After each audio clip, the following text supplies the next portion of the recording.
All right, we are back. What is going on, Pacer Nation? Welcome back to another episode of Bring the Juice Pacers. Your guys, Cody and Derek here, back for another one, guys. And the Indiana Pacers season obviously came to a crashing halt after they got swept by the Boston Celtics in the Eastern Conference Finals.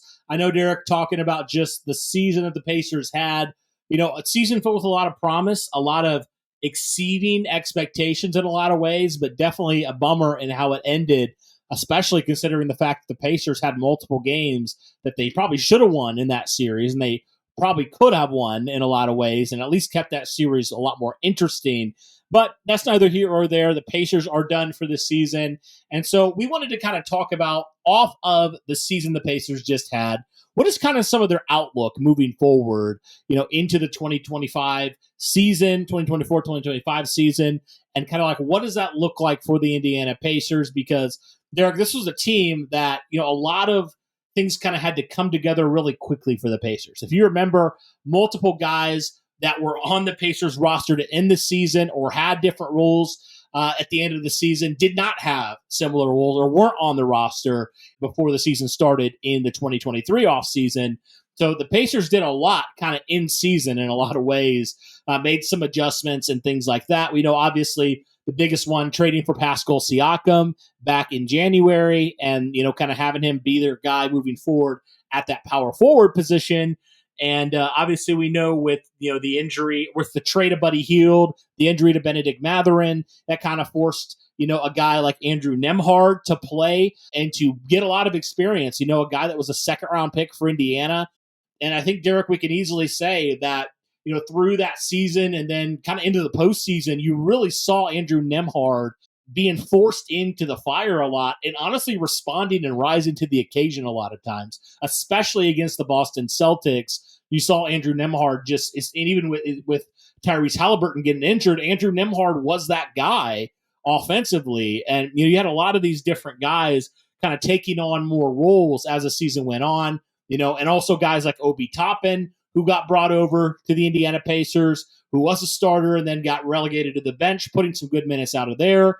TJ McConnell off the bench as well. And then obviously the rise of Tyrese Halliburton this season. So a lot went on for the Indiana Pacers, a lot of movement, a lot of guys rising up, some other guys getting sent away, a guy getting injured. So, Derek, it was kind of a whirlwind of a season for the Indiana Pacers, wasn't it? Oh, 100%. It was definitely a shock for a lot of people because not a lot of Pacers fans thought that the Indiana Pacers would have been in the position that they were in, fighting for a chance for an NBA championship this year, regardless of a lot of things that happen with their opponents and a bunch of other things. It doesn't matter. You got to play the teams that's in front of you, and the Pacers were able to do it. This was a team that 2 years ago was one of the laughing stocks of the NBA. And now all of a sudden, here we are, one of the biggest mysteries of this year, and for good reason.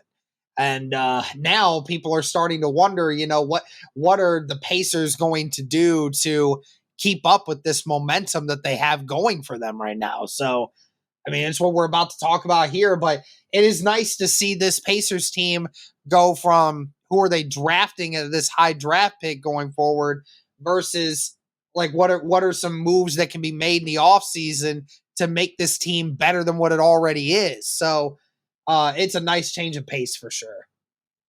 Oh, absolutely. And definitely great to see Indiana with this extremely young team, like we talked about, still fighting to the bitter end and really challenging. And I think, honestly, Derek, being able to pretty much match every team in the playoffs. I know Boston swept them, and you see that on paper, and you say, oh, man, the Pacers were no match for the Celtics. But, what I kind of said to preview that matchup of that series, I said, I think Boston will win, but I think Indiana will give them a run for their money. And they certainly did, where they had, like 3 games that they probably should have won, but they kind of, in certain ways, snatched defeat out of the jaws of victory in a lot of ways, which talk about coaching again, which is definitely an issue. We'll talk about that at another point. But when it comes to the Pacers, though, I mean, this is an extremely young group, Derek, an extremely young core in a lot of ways. of some guys that you feel like can be long-term pieces for you. We already know Halliburton. The good news now is he's going to be able to rest this offseason and get back to 100% for next year, which is definitely great. So he's got a number of months off here to be able to rest up. I know he's been dealing with, some of that stuff with the leg, lower body injuries and stuff like that. So I'm hoping that he can be, back to 100% at that point. And then obviously I talked about Andrew Nembhard, which Derek, just talk about coming out of nowhere. I mean, I think he's definitely your future there at that guard position. I do believe he is that guy that can play that role and do it well. And again, him and Tyrese still, very young in their 20s. So you got two guys there that you really like. And then obviously you have Miles Turner, who, he definitely has faults, but he had probably his best season as a pro. You have Pascal Siakam, who's going to be a free agent. We'll talk about that, who I thought just fit really well into what the Pacers like to do offensively. And I know the Indiana Pacers definitely want to have him back.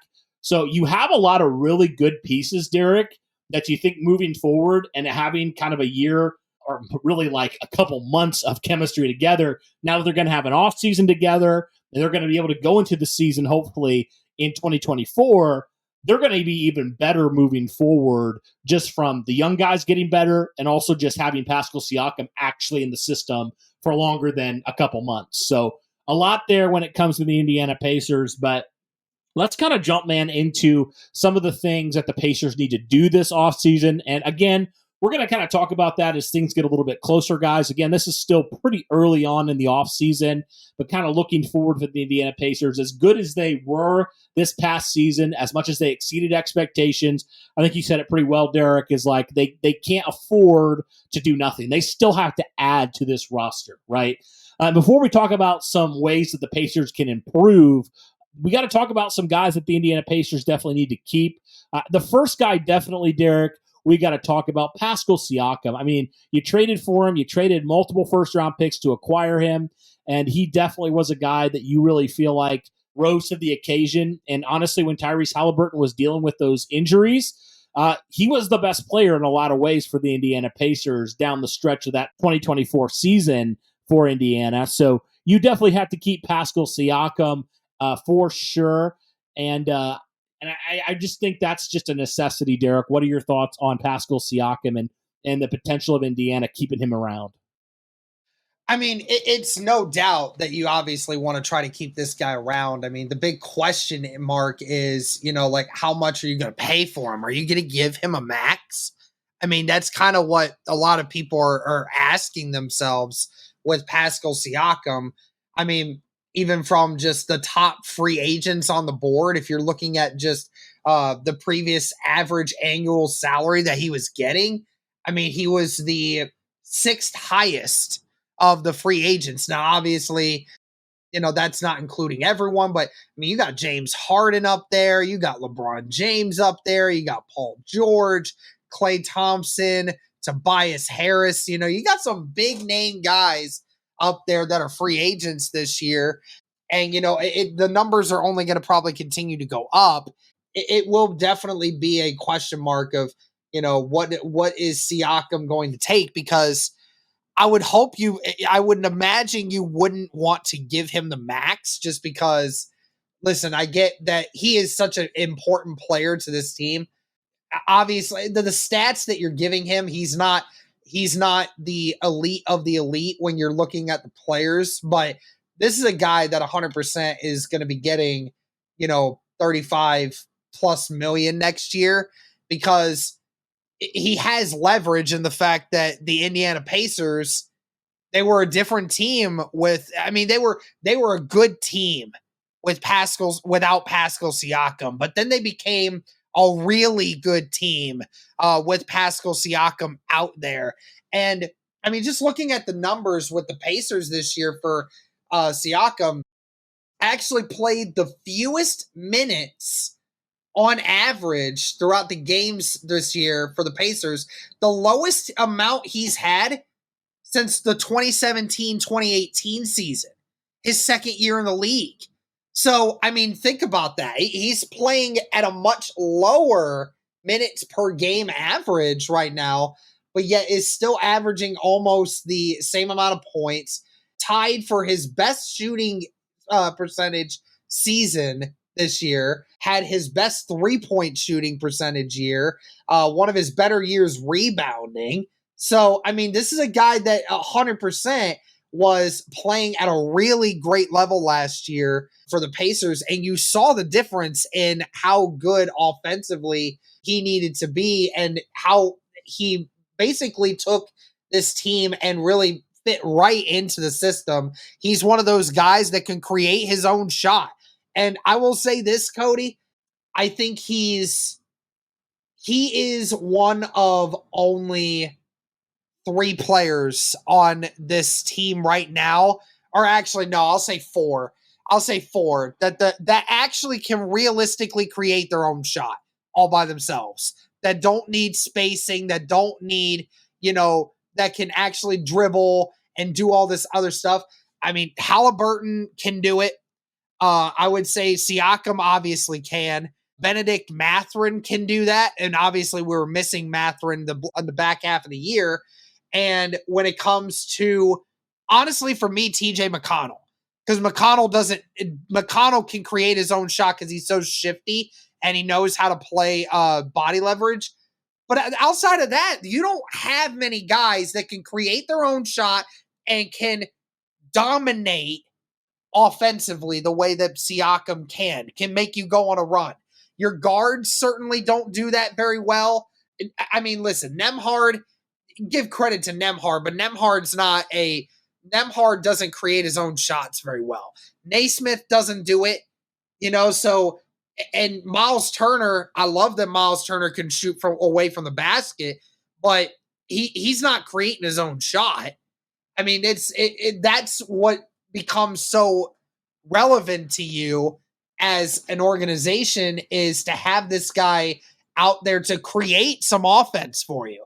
And if I'm the Indiana Pacers, I'm looking for somebody that can, in the offseason, that can add another piece to this offensive staff, because if you're not willing to bank on the idea that Nembhard or Naismith are ever going to be, 17, 18 point per game players, then you have to find someone in that shooting guard / small forward. And I'm mainly small forward because Benedict Mathurin can be that 15 to 16 point a game guy if you ask him to. And honestly, could potentially go even higher. But you need to find a small forward out there that can also create their own offense. We just don't have that right now. Yeah, I do think, going back to Siakam real fast, I mean, him and Halliburton, they're just so similar. Like, I feel like their styles are very similar, and I think they just fit very well on paper together. They're both used to kind of that fast-paced type of offense, and obviously we know Siakam works more inside, whereas Halliburton's more of the, beyond the arc type of guy. He can shoot a little bit from everywhere. Siakam, very good mid-range, and also can post up as well. So I think that's a very good fit, and I think right now, if you're the Indiana Pacers, it's like, Siakam wants to be here. The Pacers obviously value Siakam a ton. So I think it makes a lot of sense. And obviously we've heard, what the Pacers have already said about keeping him around. They definitely, no doubt in their mind. I mean, Rick Carlisle's even said it. Tyrese has said it. Like, they're going to do everything in their power to keep him around. So I think at the end of the day, all those factors make me think it gets done. But as far as some other things, Obi Toppin's going to be a restricted free agent this year. I thought Derek was a great season from Obi Toppin. I mean, pretty much career highs in every category, and became a really good player off the bench as well. When you needed it, he gave you some good minutes off the bench. So I definitely would hope that the Indiana Pacers can keep Obi Toppin around as well. You already mentioned some of those other needs that the Pacers need. You're talking about another shot creator potentially. I think, Derek, whether it's a guy on their roster already or not, the Pacers need to figure out that, they need to get that guy that's that legit wing out there, right? They need to get that guy for the Pacers that kind of can help you out in a lot of different ways. I don't feel like they necessarily have that, as well. And I just think they got to figure that out one way or another, is just like figuring out how can they, improve in those categories. And I think if they can do that and they can get a legit wing, I think this could be really good for the Pacers. We saw them, Derek, at certain points kind of get out physical by, the the Boston Celtics at times. We saw the Pacers. I mean, we've talked about it. Like, the Pacers have struggled when it comes to points in the paint and when it comes to rebounds, right? So getting another legitimate threat that can get you some rebounds would definitely be a nice thing as well. As good as Miles Turner is shooting the basketball, he still is kind of an inconsistent rebounder in a lot of ways, right? It's like some games he's just dynamic and some games he kind of disappears a little bit. So the Pacers got to figure that out, I think. So just adding some size and some physicality to their roster, I think will go a long way. And you never know. It could be guys like Bennedict Mathurin, Jarris Walker, some of those guys just getting another year. Or it could be the Pacers maybe looking to add, a veteran player or two this offseason. And I do think that's one thing, Derek, that the Pacers maybe need a little bit more because they are such a young team. Obviously, we know they have Pascal and TJ McConnell and Miles Turner, but maybe they could use another veteran player to come off the bench and give you some quality minutes, right? I could see the Pacers doing that. While they do have a couple guys that you like, off the bench as well, I don't think it would hurt at all if the Indiana Pacers added some more veteran pieces, some more physicality to their roster. So that way, when they're moving forward, and especially if, they get back to this point where they're playing the Boston Celtics again, they got to be able to get those second chance points. They got to be able to do that. We've seen the Pacers at times, Derek, even in some of the series where they could not get rebounds, right? They could not get rebounds to save their lives. They got out physical at times. And so I think that's one thing the Pacers got to do, man, is just get more physical when it comes to some of the players that they add to their roster this year or develop on their roster this year. So what are your thoughts on some of the needs for the Pacers that they need to add to this roster to build upon what they did here in 2023? Yeah, I would definitely say it has to be the small forward position for me. I think that's a big aspect for me in this one because, I think that we obviously have our point guard. We have faith in that one. Shooting guard wise, we have a shooting guard that can get you 16 points a night easy in Bennedict Mathurin. You have two or three other guys at shooting guard and point guard that you feel confident in for your ability to play great defense, get you a few buckets here and there, no question. So, I think you need to find that number three that, can play a couple of these guys better, like the Jason Tatums of the world, being able to play better defense against guys like that. I think that's important, and finding that number three that can be an offensive impact as well, because we just don't really have that right now. So I'd prefer to find that starter role type player for that. Yeah, and whether that's, a guy in free agency, whether that's, like we talked about, developing a guy like Jarris Walker or whoever it is, or maybe Nesmith takes another step. Like, there's a lot of opportunities here for the Indiana Pacers, but I think they just need to get a couple more role players that can play some quality minutes for them. They have one of the deepest teams in the NBA when they're all healthy, but I think it wouldn't hurt at all in the slightest, especially like we talked about at small forward, for the Indiana Pacers to invest for sure. They do have some draft picks this year, Derek, but all draft picks later on in the draft. So, but again, they found players before in that second round. So, I mean, just adding some guys maybe in the interior a little bit wouldn't hurt at all if you're the Indiana Pacers. But yeah, man, overall, I think for the Pacers, they add a few more players here, maybe at the small forward position, maybe even, a center or something like that. But I think the biggest thing for Indiana, man, is just staying healthy next year. Obviously, retaining Siakam and Toppin would be great. And moving forward, man, giving them an offseason together, giving them training camp together, and kind of letting it go, man, and letting some of these young guys develop. It'll definitely be great to get back, a guy like Bennedict Mathurin he talked about. I think he's a guy that definitely has that all-star potential on him. He just got to, continue to get better and stay healthy, obviously, as well. But overall, the future definitely is bright for the Indiana Pacers, a very young team in a lot of ways, but definitely a lot of young talent on this roster. I think if they add a few more pieces, a little more tweaks to the roster, they definitely could be a team that's right back up there competing in the East again. So, guys, let us know your overall thoughts on the Indiana Pacers moving forward, their outlook, moving into the 2024 offseason and beyond. Let us know all those things in the comments down below. But, guys, that'll do it for this one. Thank you so much for tuning in. And as always, guys, go Pacers.